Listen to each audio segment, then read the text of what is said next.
And good afternoon, race fans. Welcome here to Texas Motor Speedway as we're getting set for the running of the Auto Trader Echo Park Automotive Texas 500, race number 14 of the PCSRA Foster Series for 2023. After this race, we only have 6 more races left to go until the chase for the championship begins. Yes, in case you didn't know, I've cut the schedule down from 36 races to 30. So, yeah, of course, we have stops like Auto Club, Daytona, Coca-Cola, and all that, yada, yada, yada. But I'll confirm the condensed schedule. So, yeah, sorry if I had to do this at the last second, but hopefully you understand. Hendrick Motorsports front row, Nathan Orman on the pole position. Comes in his race 18th in the point standings. Kyle Langland alongside. He is 6th in points. Both of them are former winners this season. Row number 2 is Quentin Moore in the number 34. Q-Man, on the other hand, comes into this race 25th in the point standings. And he is alongside of Sean Art. Sean Art has not been to victory lane this season. He comes into this race 17th in the point standings. You can check down the description for the official starting lineup for today's race, as we're going to show you your point standings right over here, all the way down to the last rookie driver, which is 38th, and the top 10 in the point standings presented by Golden Corral. Noah Platts enters the second half of the regular season, leading the points by 12 points over Emmanuel Hartnett. Sam Davis is third, 102 points back. Jaleesa Kisman is fourth, 155 points back. Then Kayla Rankins rounds out the top 592 points back. Then it's Kyle Langley, Kate Anderson, Jesse Art, Jessica Shelton, and Ian Griffith complete your top 10. We've had 13 races, 13 different winners. Out of our 13, 10 of them are inside the top 30 in the points, and their wins, as things stand, would count towards a spot into the playoffs. A couple of drivers near the bottom of the points table that have a win, like Zachary Taylor and David Heller, they're getting closer and closer to the critical 30th position in points. They need a good run to stay away from that 30th position in points. If they get another poor result, then their wins will not count towards a spot into this season's chase for the championship. Actually, I take that back. I did have Kyle England in the right scheme, so I thought I had it on there. So at least I had it on the right scheme. But the 2 Hendrick cars will lead us to green. And the Auto Trader Echo Park Automotive 500 is green. Let's go racing, drivers at Texas.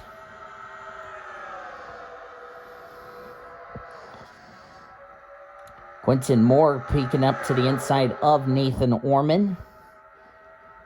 They got Doug Ellinger, who was one of 6 drivers that raced their way into this race via the non-charter event earlier this morning. We were originally going to have qualifying in the afternoon, but I decided, because of the fact that the night version did not produce some boring racing, I decided to put it on the day version, so there was no qualifying, because qualifying was already done before the non-charter race.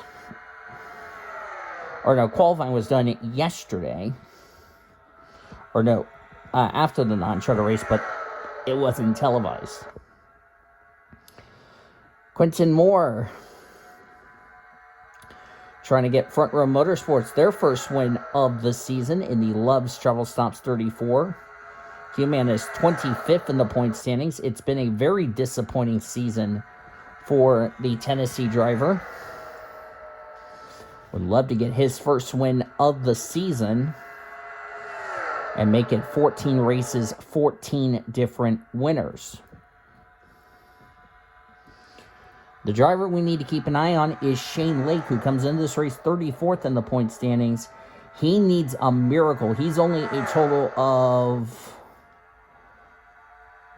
67 points back of 30th in the standings, which would be Carla Sinat, who, by the way, won the All-Star race here last week. And, yeah.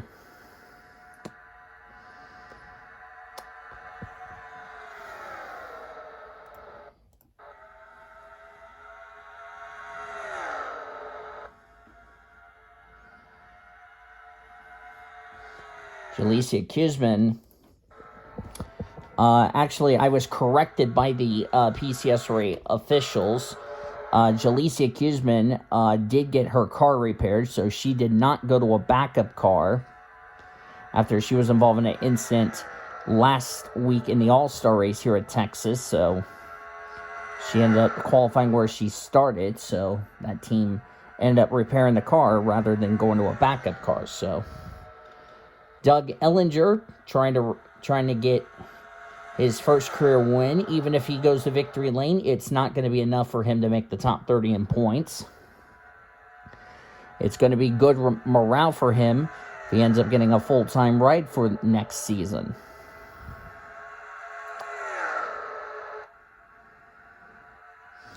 Running the Valvolaine's M&M's Chevy Camaro out of MB2 Motorsports, there's David Heller. I talked about David Heller, who needed a good run today. He's only a mere 77 points ahead of 30th in the standings, which ironically enough would be his teammate of all people. And we have not had our first repeat winner. Could any of the drivers who have already went to victory lane become our first repeat winner?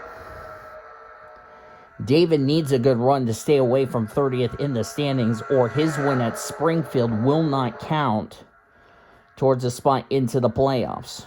So David has got to lead, as he got 5 points for leading the lap. He's got to get a good result today to stay away from 30th in the standings, or his win will not count. So that's something David's got to be thinking about as we check the back of the field. Jesse Art in the patriotic jockey Chevy Camaro back here at the rear of the field. Haley Jarentowski, Caleb Hoffman, a couple of drivers who raced their way into this event via the non-charter race. They're back here at the rear of the field. Second start for Corvette this season. There's Paul Minnick. There's the points leader, Noah Platts, is back here. That's not good for Noah Platts. And not too far ahead of Noah Platts is second in points. That's Emmanuel Hartnett. The top two in the point standings back here at the rear of the field, but Hartnett's moving forward, whereas Platts is going backwards.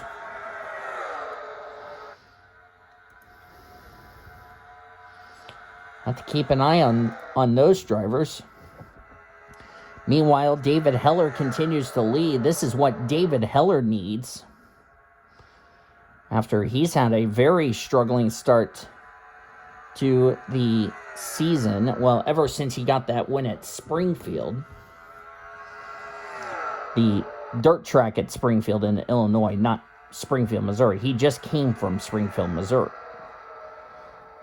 as far as a trip is concerned, because he was on spring break. There you go.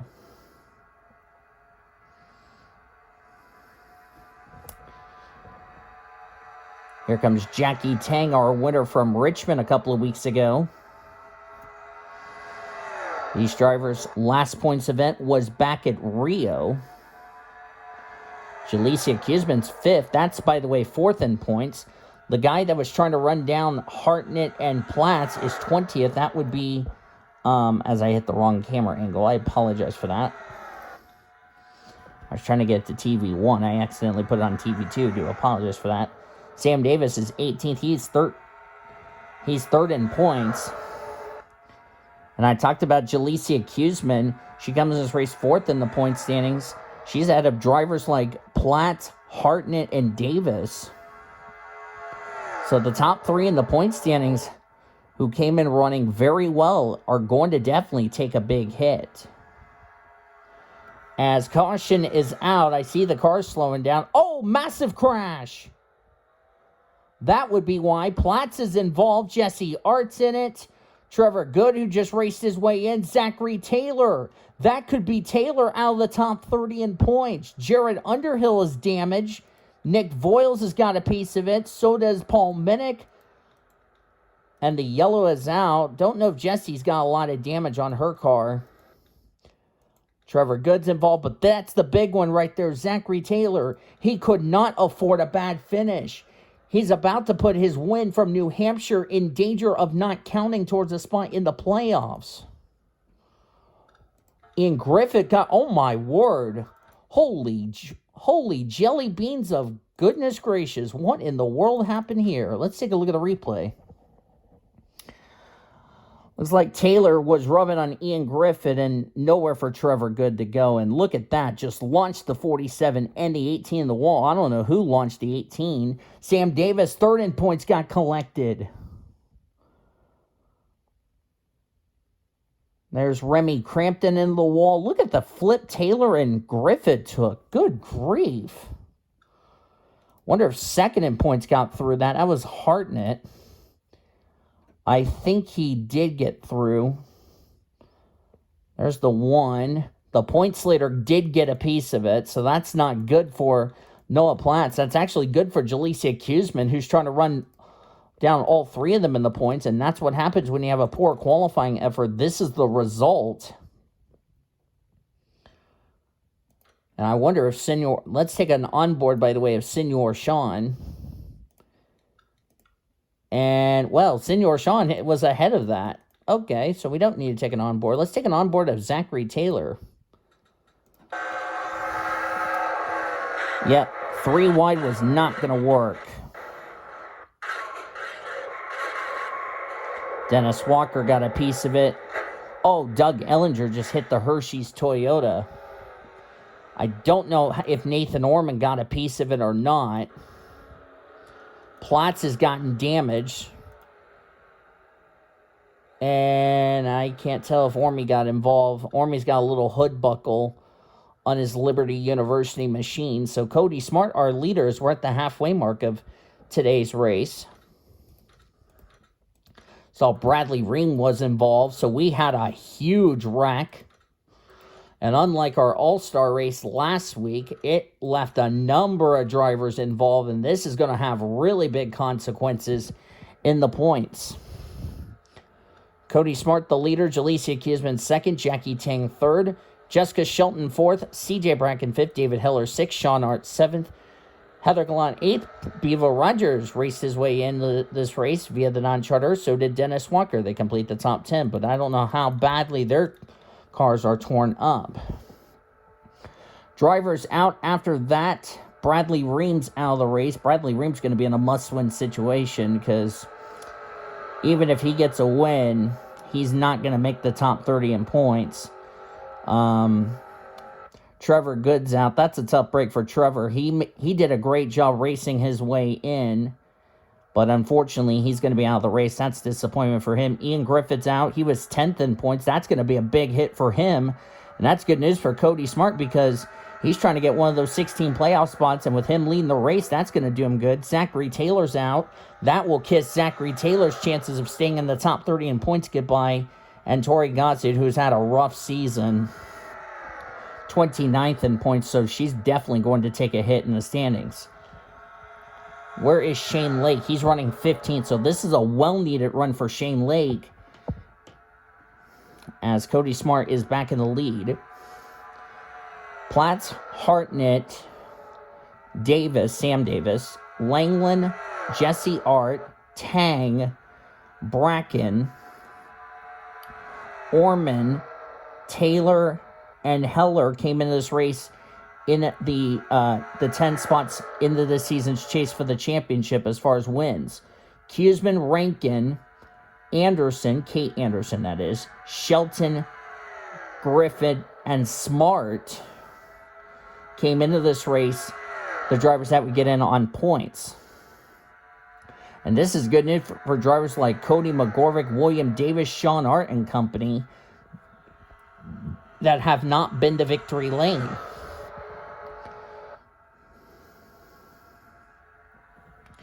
Here comes Jackie Tang in the 19, our winner just a couple of weeks ago. Cody Smart trying to become our 14th different winner this season. And the first win for RFK Racing. Cody's trying to make the playoffs. Jared Underhill, his teammate, was involved in the big one that happened under that last yellow. And let's see, Taylor came into this race. Yeah, Taylor's going to be really close to being outside the top 30 in points. With a 41st place finish, that's not good for Taylor. And Taylor's going to have to be needing a good run like David Heller. Because, as I said, Heller came in this race 77 points ahead of 30th in the standings. Zachary Taylor could not have afforded another bad finish.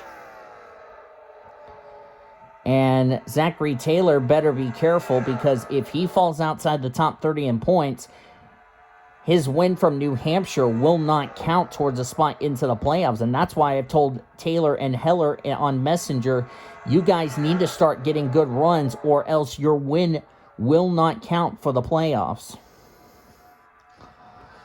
Cody Smart, by the way, came in this race 11th in the points. He was the driver on the bubble. But if Cody Smart wins this race, Cody would be in the playoffs. And of course, if you notice, Cody Smart does not have an R next to his name.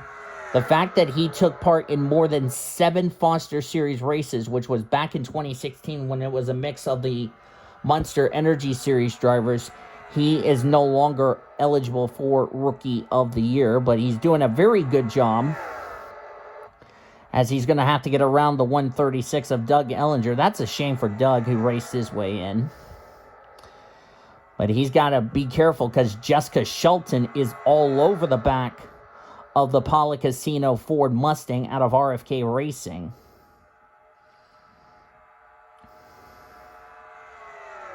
And of course, both Shelton and Smart have yet to go to Victory Lane. Shelton's the only Hendrick Motorsports car that has not gone to Victory Lane. Whereas RFK Racing, they have not gone to Victory Lane with either entry. As here comes Shelton, looking to the inside of the 17. They have a big lead, almost a 2-second lead last time by on third place, which was Heather Gallant. Let's see what the interval is. Yeah, they have nearly a 3-second lead on third place. That was because Doug Ellinger was trying to get out of the way. How about Bevo Rogers? A go or go homer in 6. Great run for that 07 out of Robbie Gordon Motorsports. And David Heller, this is a well-needed run for David, because like I said, he came in this race 77 points ahead of 30th in the standings. This will definitely get David away from 30th in the standings, because after this race, we only have 6 more races left to go until we find out who will be the 16 drivers to battle out in this season's chase for the championship. 42 is running in 15th. Shane Lake's in 18th. So we'll see where this is going to situate Shane Lake as far as himself, as far as trying to get into the top 30 in the point standings. And with some drivers ahead of David that got caught up in the big one, it might get David's, try to get him in the safety. Zachary Taylor, not so much, as they're going to be catching Remy Crampton in the 7. We're coming to 4 to go. This copyrighted broadcast is presented by the authority of the Pacific Coast Sports Racing Association and may not be reproduced or retransmitted in any form. Any accounts or description of this broadcast may not be disseminated without the express written consent of the Pacific Coast Sports Racing Association. PCSRA want to thank you fans for your support. We hope you enjoyed this broadcast. And we're having a good fight for the lead between Shelton and Smart. And now they have caught the 7, but they have nowhere to go, and they're stuck behind the 7. That's going to allow Heather Gallant and others to catch up to the 17 and the 9. Shelton would like to go to Victory Lane. Same with Smart. Both of them want it badly, but they're getting held up by the 7. That's going to allow Gallant and them to catch up. As we have 2 laps of racing to go, we'll get the white flag next time by. Cody's got to get around the 7 car, because if he's not careful, Shelton's going to make a move on him. And here comes Gallant. They're catching these 2. They have been stuck behind the 7. Remy Crampton not getting out of the way for the last couple of laps. And she might cost Cody Smart this win. White flag in the air. One more lap to go. And don't look now. David Heller has caught up. And they're going to have a big run. Down the back straightaway for the final time. Can Shelton make a move? No is the answer. Can David make a move? No is the answer. Cody Smart is going to hold off Jessica Shelton and win at Texas. And Remy Crampton has been invited to the Foster's trailer for ignoring the blue flags. And has Cody Smart locked himself a spot into this season's chase for the championship? Prior to this race, he only had one top 5. This will be his second top 5 of the season, as standings are now official. And the first win for RFK Racing here in the Foster Series. So good job to Cody. Shelton will have to settle for second, but a great job for her nevertheless. This will keep her in the top 10 of the points. This will also put Cody Smart in the top 10 of the points leaving today. Jackie Tang, he will be in the top 10 of the points leaving today with third. David Heller, well-needed run for David as he came in this race 27th in points. He's going to get away from 30th in the standings. Thank goodness for that. Heather Gallant came home in 5th. And with drivers ahead of her that had troubles today in that only yellow, this is going to get her situated into a possible playoff spot. Jalecia Kuzman finished in 6th. And looks like she finished ahead of her competitors that she was trying to run down for the points lead. She might be the points leader leaving today. William Davis comes home in 7th. So this is going to put William Davis into the conversation of possibly having a chance to make the playoffs. Good run for Bevo Rogers in 8th. CJ Bracken 9th. And Ali Liera came home in 10th. So Ali needed a top 10. Came in this race 33rd in points. CJ Bracken 14th in points. This will definitely get him in the top 10 in the points in that regard. Rest of your top 15 was Chase Brooks, Kyle Langland, Paul Minnick, Nick Voiles, and Carla Sinat. Caleb Hoffman, Nathan Orman, Jesse Art, Zachary Fitzwater, and Cody McGorvick complete the top 20. Shane Lake came home in 23rd, sorry. Well, I don't know where this is going to situate him as far as that's concerned. As you look on down through the remainder of the finishing results, this is going to put some big people in big trouble here. Sam Davis, 3rd in points, 31st. Noah Platts, who was the points leader, 32nd. Hartnett came as a race 2nd in the points, 34th. And with Jalecia Kuzman finishing inside the top 10, Kuzman, I think, would take the points lead heading into next week's race at Auto Club. Crampton was the last car that finished on the lead lap. Doug Ellinger was the only car that finished a lap down, and then 5 drivers finished out of the race. Bradley Ream, Trevor Good, Ian Griffith, Zachary Taylor, and Torrey Gossett. That might have just kissed Zachary Taylor's hopes of staying in the top 30 in points goodbye. But that's going to do it from Texas Motor Speedway. Cody Smart becomes our 14th different winner. Has Cody Smart locked himself a spot into the playoffs? Only time will tell. Thank you all for joining us for today's race at Texas. Hope you guys enjoyed it. If you did, be sure to give this video a like, subscribe to become part of the PCSRA crew today. We've shown your full finisher results. We'll share your point standings in the Discord heading into next week at Auto Club Speedway. Until then, I've been Dean Volo signing off. You have been watching another broadcast of PCSRA TV, celebrating 13 years of existence, the best in our racing since 2017. Goodbye from Texas Motor Speedway in Fort Worth, Texas.